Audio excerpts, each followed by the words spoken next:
Welcome to another exciting edition of The Common Sense Show. Dave Hodges and James White here. We are the hosts of The Common Sense Show, brought to you by TalkNetwork.com. Our sponsor is foodforliberty.com/Hodges, where we still have wonderful deals on the grab and go bucket, 76 tasty meals, 6 months same as cash, and organic powdered milk, which is a great supplement to anyone's survival, storage, food supply. Again, that is foodforliberty.com/Hodges. Well, we have a really special broadcast for you today, and we have a special guest. And to introduce our guest, I'm going to throw it over to James White. Jim? Thanks, Dave. Yes, we are delighted today to have my good friend, Pastor Charles Dowell from Straitway Truth Fellowship, here with us today on the broadcast. I've interviewed the good pastor numerous times, and we've covered just a wide variety of topics, the full gamut like we're going to do today. He has a great amount of YouTube videos, a great presence on YouTube. His message is one of truth and one of fearing the Most High and turning people around and turning their eyes back towards where it belongs. And that's on, as I said, on the Most High. And he's a good friend of mine. I consider him a very good friend, and delighted to have him here in the broadcast. So without further delay, Pastor Charles Dowell, thanks for being here with us today on Common Sense Show. Thank you for having me. I'm honored, blessed and honored to be here today, and let's hope and pray that we have a good, productive show that maybe we can help some people out there, the information going forward, and bring about some edification, and just maybe it will have enough impact upon someone's life to get them to change course and really truly start discerning and evaluating where we are in these times to get themselves ready for the days ahead. Well, Pastor, I'm going to kick this off here. I'm not going to pull any punches. We're just going to go straight to the point because I know you're a straight-to-the-point kind of fella. We're told to love our neighbor. But I tell you something, Pastor, I have a struggle. I have a hard time loving someone that wants to cut my head off and subjugate my family and my women. Does it come a point where we're not really supposed to love these people that want to kill us, are we? I mean, where do we have to stand on that with these ISIS and these terrorists that want to do us harm? I think there's the problem with all of us being reared here in America is that we've come up under the wrong theology, definitely a misunderstanding of what the Scriptures is actually saying. When the Scriptures talk about love thy neighbor as thyself, it's talking about those who are in the faith with you. It's talking about those who are Israelites, those who are in the faith. It's not talking about your enemy around the corner. All we have to do is just look at ancient Israel, and we see over and over and over again that the Most High avenged them many, many times. And David was a man of war. They continually battled those that was around them, especially those who wanted to do injustices to them. Some of their enemies were the Moabites, the Hittites, the Amorites, the Jebusites, the Hivites.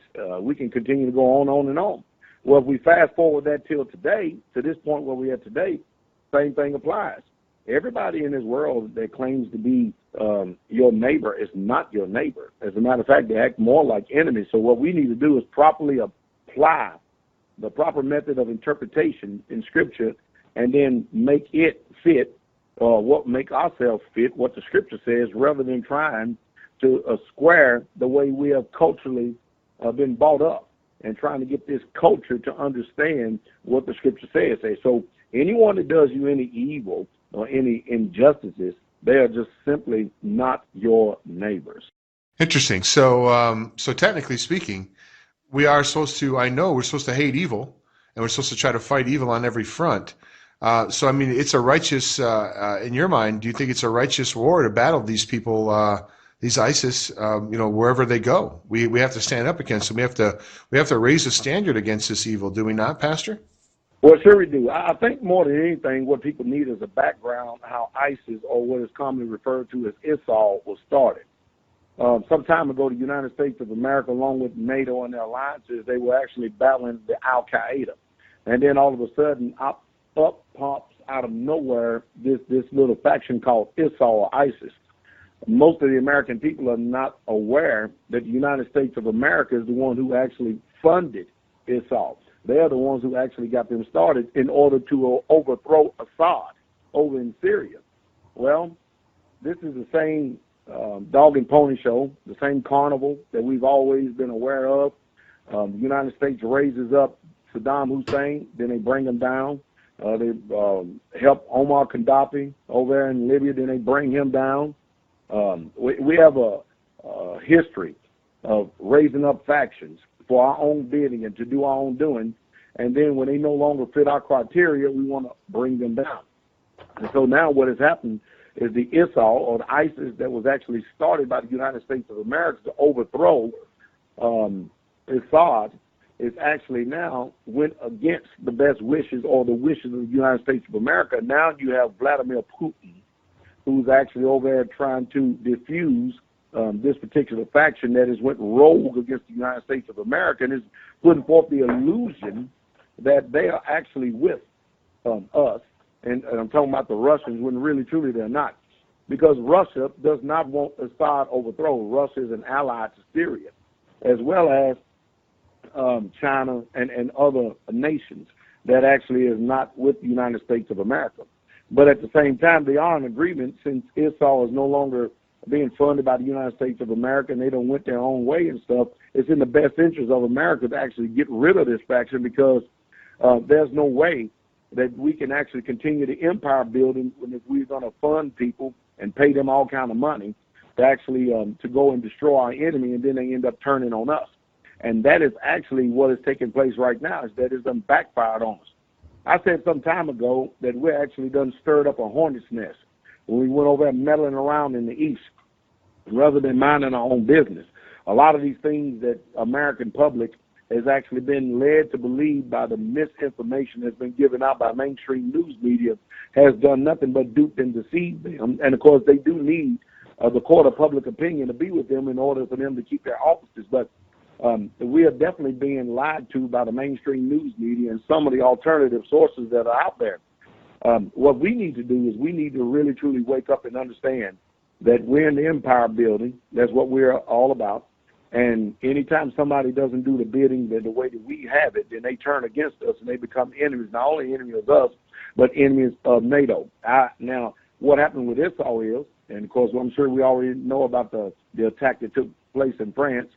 Now we have a bad situation taking place here in America where you have cities like Chicago saying that they're going to grant asylum to all of these refugees. And that means that they can come into this country and flood in this country like they have in France and other places, and nobody is giving them any background checks. We just are letting these people in. And what better way for a terrorist to be able to come into the United States of America is to come in undetected by posing as a Syrian refugee, which we have decided in certain cities that we're going to give them quarter and we're going to give them asylum. And the next thing you know, we have all these crazy attacks, like these attacks that went forth the other day in San Bernardino, California. I think we're looking at something that's just going to be standard operating procedure simply because of the policy that has been set forth by the politicians here in the United States of America. Pastor, where do you see, or what do you see as the underlying motivation of what's happening in San Bernardino? And where do you see the terrorism activities in this country headed? Well, it's all headed towards restricting guns from us. It's all about bringing forth new gun laws. I believe that personally, Obama and his administration has never stopped, no matter what they say, actually going after the guns here in America. I just got a news clip sent to me by someone that Obama is going to actually bring forth some type of new policy to where they're going to restrict guns even more so. It's amazing. As I begin to think about this, especially the Constitution here in America that was given to us, drafted us by the Founding Fathers, who, for the sole purpose of us being able to actually to keep and to bear arms, not only to protect ourselves, not only was it used for hunting and stuff, but to actually to protect ourselves from a government that is literally tyrannical against the citizens. Out in San Bernardino, California, you have two people. The news media's all messed up. They thought it was three. All of a sudden, they go on this shooting spree and kill 14-something people. And, of course, then the police catch them, too. But you notice the bizarre behavior that is taking place and happening in this country? Every single place in America that is a gun-free zone, crime has literally increased. And every place in America where there's not a gun-free zone, where the citizens have rights and they're not restricted to keep and bear arms, the crime has actually decreased. So there's an agenda to disarm America like they have England, like they have Australia, and many of these other countries. We are the last bastion of freedom here and liberty in the world. And we actually need to wake up as a whole and start to really, truly open up our eyes and wake up and see what's really going on. These people are after the only thing that's going to ensure our liberties, which is us being able to protect ourselves from any tyrant, and that's after the guns. You know, Pastor, I think what the clipping you were speaking of is how Obama wants to put together, much like the no-fly list, a no-buy list for gun owners. And the people that get put on this list, it's arbitrary. There's really no due process. There's no way to object. And it's practically impossible to get off these lists once you get on them.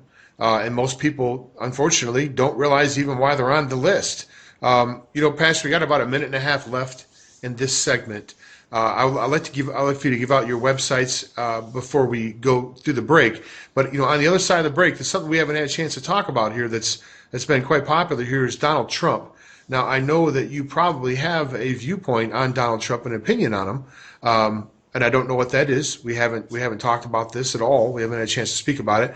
But when we come back on the other side of the break, I'd like to talk about Donald Trump. But before we do that, we got about a minute left. Tell us a little bit about your websites and about the work that you do there at the Straitway Truth Fellowship. Sure. I actually am instrumental in trying to help develop communities in order to do whatever I can to get people free from the system. If you'd like to find more information out about what we're doing, you can find it out at www.straitwaytruth.com, and that is spelled STRAITWAYTRUTH.com. That's straitwaytruth.com. And, of course, you can also contact me and actually see what I blog or make videos on almost on a daily basis at YouTube, which is just simply Pastor Dowell, last name Dowell. All right, great, Pastor. Thanks so much. We hope you stick around with us after this break here with Pastor Charles Dowell and myself and Dave Hodges from the Common Sense Show. We'll be talking about Donald Trump and many other things here on TalkNetwork.com. We'll see you after these messages.